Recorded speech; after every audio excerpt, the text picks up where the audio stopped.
Saya pernah lalui lah. Saya pernah lalui satu ketika saya bersama Coach Dola melatih pasukan Pahang. okey. Kami ada perlawanan di Johor Bahru. So selepas tu selepas perlawanan malam tu saya pulanglah ke Kuala Lumpur. Kebetulan pasukan pulang ke Kuantan.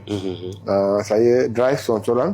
Jadi habis game tu dalam pukul 10 lebih 11. Okey, saya pun terus balik. Dan ada satu tempat, satu saat, satu ketika saya mengalami kemenangan. Kemenangan Saya mengalami kemenangan. Ada lintasan yang saya tak nampak.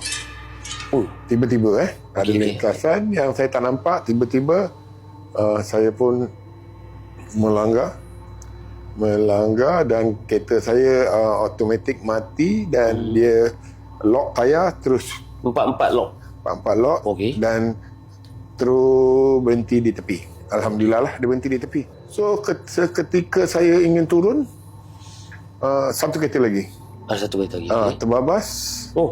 Dan dia di tempat yang sama.